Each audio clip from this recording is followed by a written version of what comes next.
ఎక్కడున్నావు తల్లి? Daddy కట్టడన్న quiz లో ఫస్ట్ ప్రైజ్ వచ్చింది. నిజంగా నా బంగారు తల్లి. ఏమే ఏంటండి? ఆ స్వీట్స్ ఇటు తీసుకురా. తెస్తున్నానండి. అబ్బబ్బా ఏంటా కప్పు?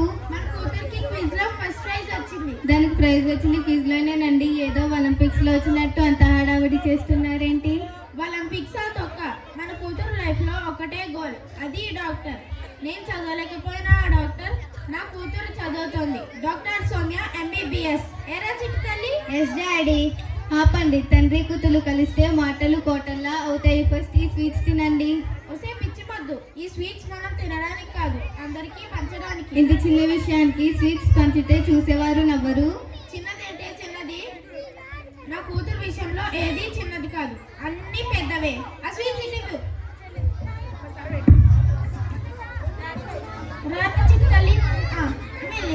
రోజు రోజుకి తండ్రి కూతుల తంటం ఎక్కువైపోతుంది.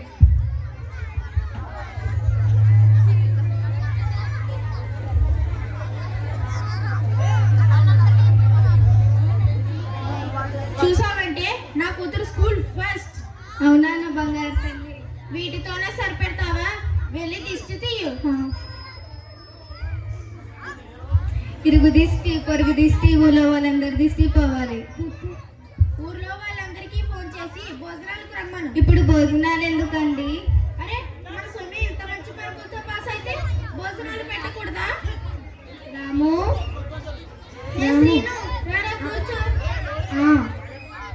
అమ్మాయి పాస్ అయిందా? పాస్ అవడం ఏంట్రా? School first. అవునా? కంగ్రాట్స్ అండి. Thanks uncle. నెక్స్ట్ ఏం చేద్దాం అనుకుంటున్నావు? ఇంకేంట్రా, డాక్టరే. నీకు తెలుసు కదా. అలా అంటావేంట్రా? తను ఏమవ్వాలనుకుంటుందో ఏంటో కనుక్కున్నావా? అది చిన్నపిల్లరా, దానికి ఏం చదవాలో ఏం చదవకూడదో తెలియదురా. ఎందుకైనా మంచిది, తనను ఒకసారి అడగచ్చు కదరా. అది నా కూతుర్రా, దాన్ని ఏం చదివించాలో ఏం చదివించకూడదో నాకు తెలుసురా. ఒరే, ఇలా మనకి ఇష్టమైంది వాళ్ళకి ఇష్టమో లేదో తెలియకుండా చదివిపిస్తే ఎటు కాకుండా పోతారా. ఏదో ఫ్రెండ్ కదా అని చూస్తుంటే ఎక్కువ మాట్లాడేస్తున్నావురా. నువ్వు ముందు ఇంటికి వెళ్ళరా. చీ, నువ్వు ఎప్పటికీ అర్థం చేసుకో. అందరూ పెద్ద సలహాలు ఇచ్చేవారే.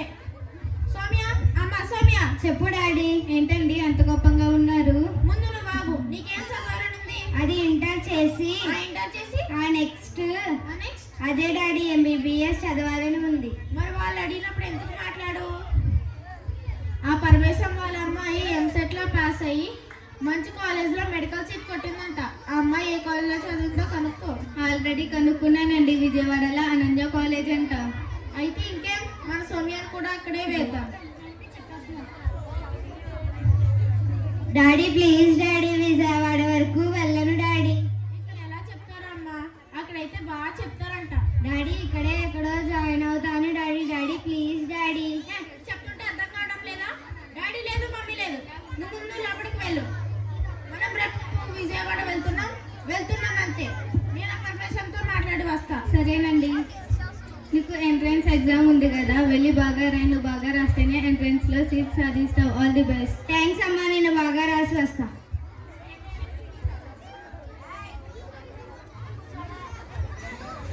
ఏమే? ఏంటండి?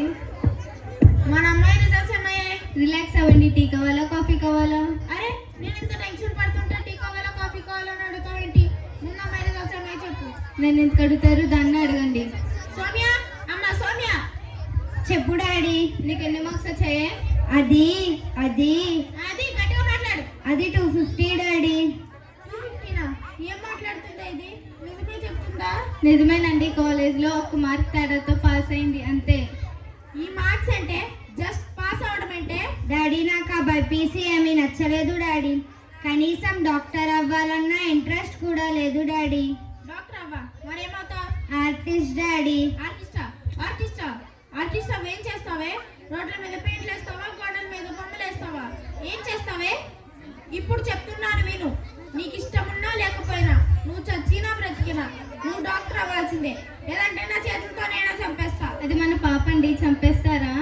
మరేం చేయమంటావే? ఇది పుట్టినప్పుడు నా కూతురు పుట్టింది అనుకోలేదే. నా వారసురాలు డాక్టర్ పుట్టింది అనుకున్నాను. కానీ ఇది నా పరువు అందరిలో తీసిందే.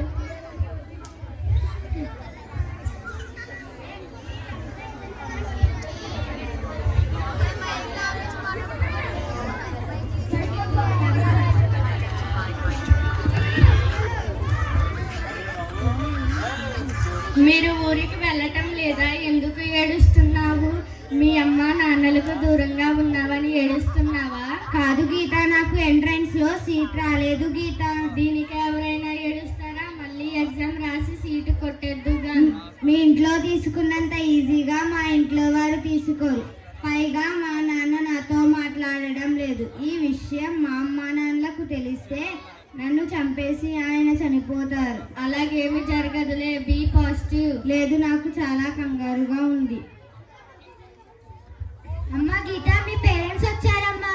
మేడం వస్తున్నా. నన్ను తీసుకువెళ్ళడానికి మా పేరెంట్స్ వచ్చారు. నేను వెళ్ళి వస్తా. నన్ను తీసుకువెళ్ళడానికి కూడా మా పేరెంట్స్ వచ్చి ఉంటారు. నేను వస్తా.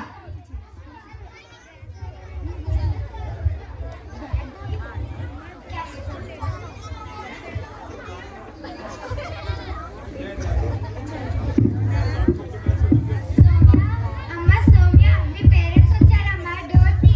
సౌమ్య, సౌమ్య, అమ్మ సౌమ్య, తలుపు తీయమ్మా.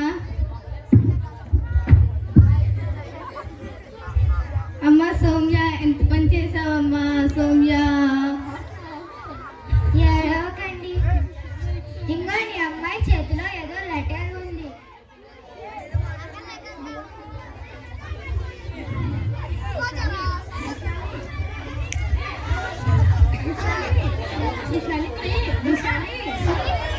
నన్ను క్షమించండి నాన్న. మీ కనులు కన్న కలలు నా కనులు కనలేకపోయాయి. మీ ఆశల్ని ఆశయాల్ని నేను నిజం చేయలేకపోతున్నా. అందుకే నా మొహం మీకు చూపించలేకపోతున్నాను. నేను చనిపోతున్నాను. నా కూతురు నా ఆశయాలను శాసించాలి అనుకున్నాను, కానీ నా ఆశయాల కోసం శవమవుతుంది అనుకోలేదు. అయినా మీరు ఇప్పుడు ఎందుకు ఏడుస్తున్నారండి? మీరు కోరుకున్నట్లు తను ఆ ఎంట్రన్స్ సీట్ సాధించలేకపోయింది, అందుకే చనిపోయింది. అవునండి, మీరు అవ్వాలనుకొని అవ్వలేకపోయిన ఆ డాక్టర్ని మీ కూతుర్లో చూద్దాం అనుకున్నారే, కానీ ఒక్కసారైనా తన మనసులో ఏముందని ఆలోచించారా? మీరే కాదండి, ఈ లోకంలో ఉన్న ప్రతి తల్లిదండ్రులు మీలాగే ఆలోచిస్తున్నారు. అందుకే ఇండియాలో స్టూడెంట్స్ ఆత్మహత్యలు ఆగడం లేదు. ఆ హత్యలు ఆగాలంటే మారాల్సింది విద్యా విధానాలు, స్కూళ్ళు, కాలేజీలు కాదండి. మీరే మారాలి. కన్న బిడ్డలను అల్లారు ముద్దుగా పెంచే తల్లిదండ్రులు వాళ్ళ జీవితాన్ని నిర్ణయించే చదువుల విషయంలో మాత్రం వాళ్ళ అభిప్రాయాన్ని పట్టించుకోకుండా ఒత్తిడితో నెట్టేస్తున్నారు. ఆ ఒత్తిడికి పిల్లలు ఎక్కడికి వెళ్ళాలో తెలియక, ఎవరితో చెప్పుకోవాలో తెలియక శవాలుగా మారుతున్నారు.